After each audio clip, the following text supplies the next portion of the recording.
Buenas noches. Hoy vamos a continuar platicando sobre las alegres elecciones para elegir rector.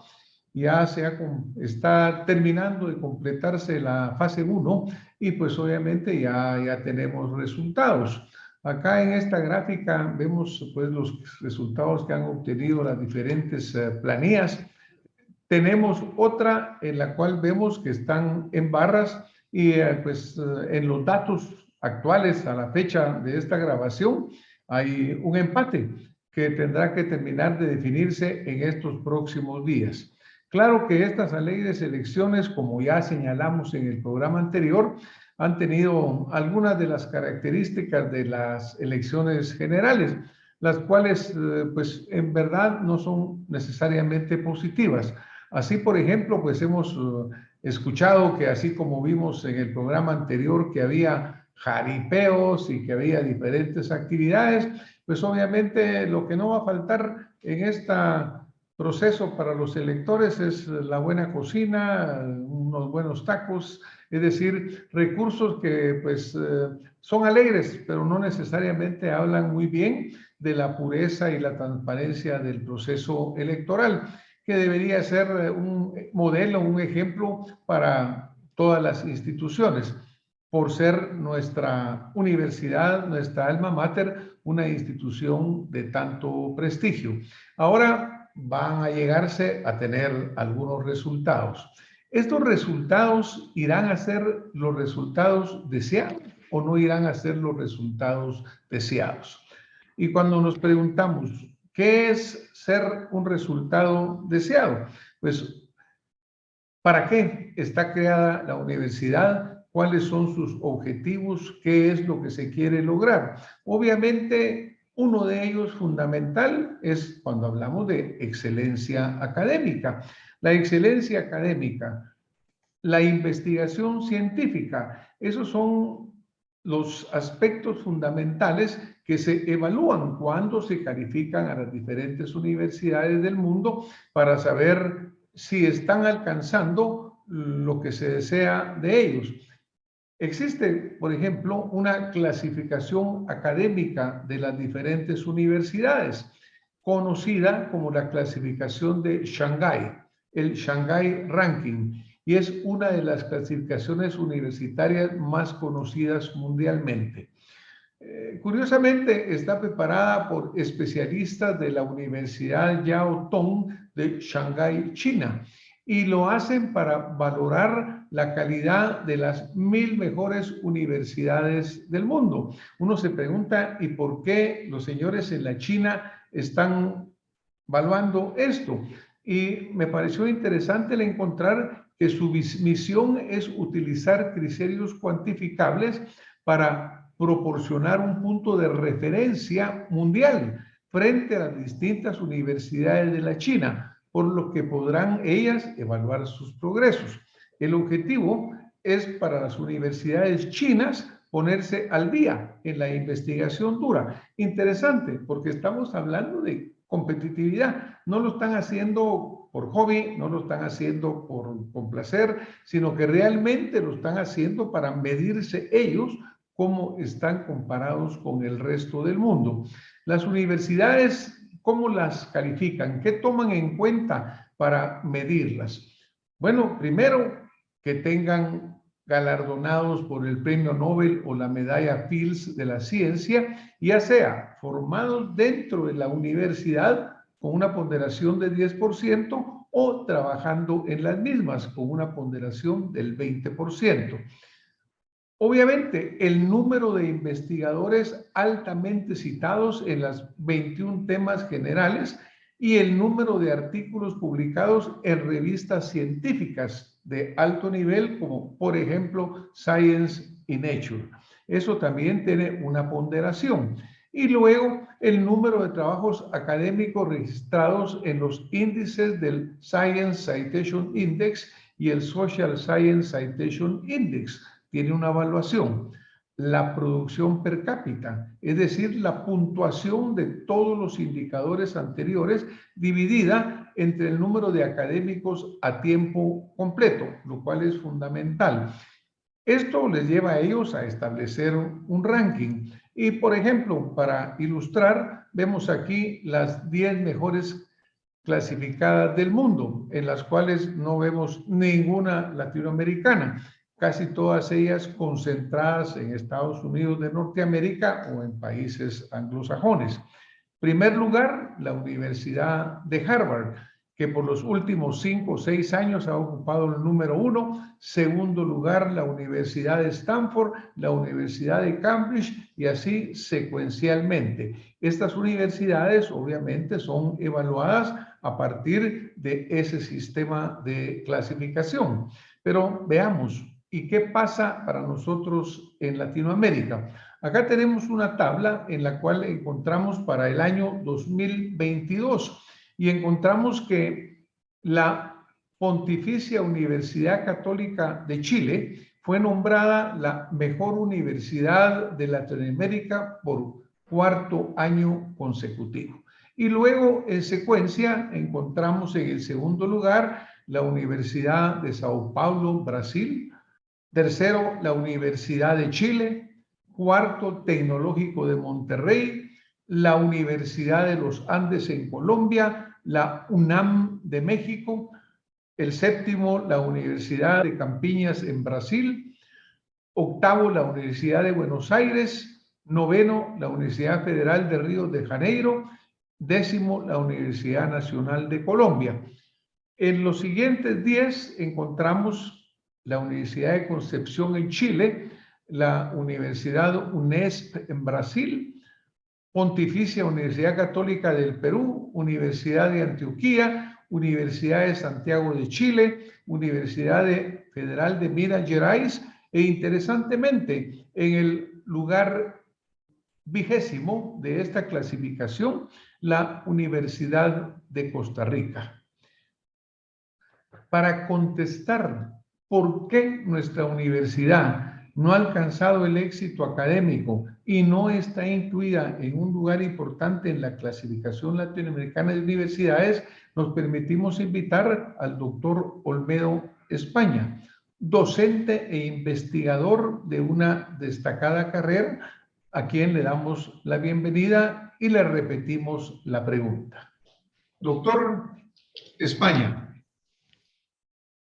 ¿por qué nuestra universidad no ha alcanzado el éxito académico deseado? Medido porque no está incluida en un lugar importante en las diferentes clasificaciones que existen para las universidades. A tu pregunta tan precisa. En este libro que escribí y que publiqué hace algún tiempo, tengo el siguiente dato muy preciso. Dice, hay 86 universidades que merecen tal calificación empleando un criterio nada exigente, cual es haber publicado más de 3.000 artículos científicos durante el último lustro. Existe un segundo grupo, 92 universidades, que denominamos universidades con investigación, que durante el mismo periodo produjo en promedio de 200 a 600 trabajos científicos por año. Luego hay un tercer grupo, algo más numeroso, compuesto por 178 universidades que llamamos universidades emergentes, las cuales registran durante el periodo de análisis entre 250 y 997 documentos científicos. Esto es de 50 a 200 por año. Este es un dato que da un investigador sudamericano respecto a las universidades de América Latina. Habrá que examinar, en el caso de la Universidad de San Carlos, si se acerca a estos estándares que se dan a nivel del subcontinente latinoamericano. Otro aspecto. El otro aspecto es la autoevaluación y la evaluación y la acreditación internacional. Resulta ser que la Universidad de San Carlos escasamente tiene aproximadamente entre 5 y 7 carreras universitarias de más de 200 carreras que tiene acreditadas internacionalmente. Por otro lado, tampoco la universidad como institución, como un todo, tampoco está acreditada internacionalmente a partir de los estándares que colocan una institución francesa para medir esa acreditación internacional. Esto te indica que de acuerdo a las mediciones objetivas a nivel internacional, creo que la Universidad de San Carlos nos está debiendo. Entonces, la acreditación, la autoevaluación, la evaluación y la acreditación internacional la tienen 2 carreras de ingeniería, 2 carreras de la Facultad de Agronomía, la Facultad de Arquitectura y me parece que la Facultad de Medicina. Pero recordad que San Carlos solamente tiene 10 facultades. ¿Cuántas carreras hay? Hay escuelas no facultativas, otro montón de carreras. Y están todos los centros universitarios que tienen una gran cantidad de carreras. Entonces, los estándares para medir la acreditación significa profesores con posgrado, profesores con producción intelectual, entorno natural y alcances de los aprendizajes de los estudiantes en las diferentes competencias profesionales que se requieren. O sea, la acreditación internacional es muy exigente. Y por eso es que nuestra universidad ha quedado rezagado en los rankings a nivel internacional. Habiendo escuchado la respuesta del doctor Olmedo España, nos surge otro tema importante. El deterioro del Estado se agudiza en una forma generalizada. La corrupción está presente como hilo que atraviesa todas las instituciones. Las instituciones nacionales han perdido credibilidad. El sistema de justicia ha perdido en el orden de la ética y en su propio concepto de justicia. El poder legislativo, infiltrado por la corrupción, sirve a intereses políticos electoreros, sin asumir su responsabilidad de legislar por el pueblo. En esta situación, la universidad se convierte en la brújula que debe alumbrar el camino de la prudencia en una sociedad en la cual las turbulencias sociales, económicas y políticas sacuden dramáticamente la vida ciudadana. Con sus múltiples representaciones, debemos de esperar que nuestra universidad, como establecido por la ley y siendo el espíritu de los constituyentes, sea la reserva moral de la sociedad y oriente con la lucidez del conocimiento y principios éticos el camino hacia una mejor sociedad. Reserva moral es fácil de decirlo, pero pues acá le vamos a hacer de nuevo la pregunta a nuestro invitado. Doctor Olmedo España, ¿está cumpliendo la universidad con ser la reserva moral dentro de las instituciones? Doctor Olmedo España, ¿está cumpliendo la universidad con ser la reserva moral dentro de las instituciones del Estado en la cual la ley le asigna representaciones? El concepto de reserva moral es un concepto que viene abordándose desde algún momento. Arranca de otro concepto mucho más grande de un filósofo alemán. Dice que la universidad es la conciencia lúcida de la sociedad. Evidentemente, por esta razón es que los constituyentes, cuando le dieron todas estas atribuciones a la Universidad de San Carlos, partieron de un ideal, pero lamentablemente, los intereses individuales, los intereses de grupos externos incluso a la misma universidad, el manejo poco transparente y politiquero en la elección de sus representantes ante estos órganos del Estado le han generado un problema a la universidad en cuanto a credibilidad, si en efecto es la reserva moral de la sociedad. Esto además aparejado que el fenómeno de la corrupción no es un fenómeno que corresponde solo a los órganos centrales del Estado guatemalteco, que es Congreso y Ejecutivo. También permea otras instancias estatales. Lamentablemente, el concepto de autonomía que giró la revolución del 44, hoy está siendo horadada, está siendo debilitada, porque muchos aspectos, muchos intereses se están cruzando en este sentido. Si no veamos lo que está sucediendo y seamos muy francos, los conocemos y sabemos qué es lo que está sucediendo. Entonces ves ahora que en la campaña electoral para elegir al nuevo rector, uno de los elementos de un candidato a rector, el discurso central es por la transparencia y en contra de la corrupción. ¿Por qué esta razón?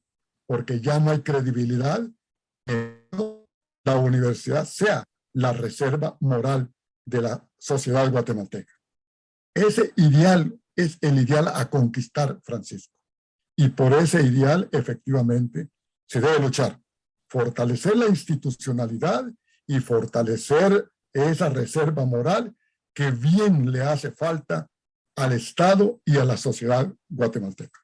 Doctor Olmedo España, realmente, pues sí, cuando uno mira cómo actúan actualmente muchos de estos representantes, surge esa duda bien fundamentada de ¿y por qué están ahí? Pero creo que después de escuchar la interesante explicación que nos das y después de revisar que los constituyentes en su principio fundamental tenían razón, que la academia fuera esa reserva moral que iba a mantener, preservar los principios de esta institucionalidad hoy prácticamente erosionada y violentada. Muchísimas gracias, doctor España, por haber estado con nosotros esta noche y de nuevo por aportar tan importante experiencia. Agradecemos al doctor Olmedo España su intervención, siempre muy valiosa, sobre todo porque tiene un conocimiento dado por su preparación académica y por su experiencia de vida dentro de la docencia. Y obviamente estamos fallando en ser la reserva moral y estamos fallando en nuestra capacidad académica. Tenemos una gran oportunidad para mejorar.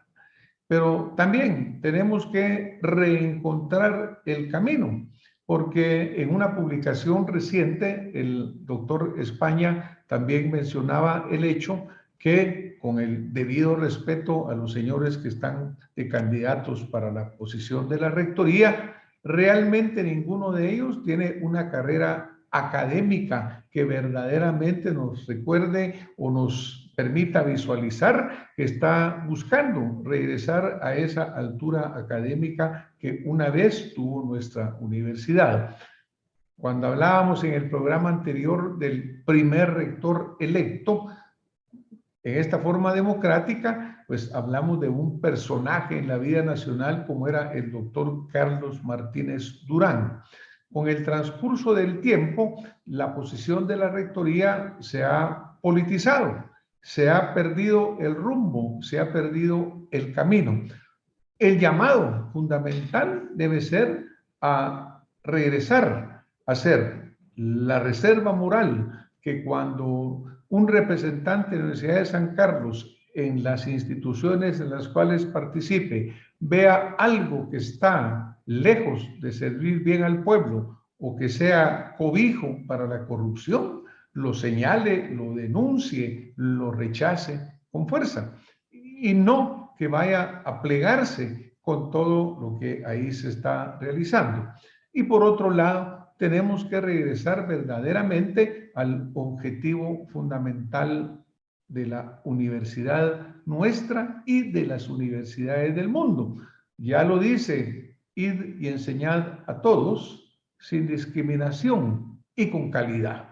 Y para eso se requiere pues que tengamos excelencia académica.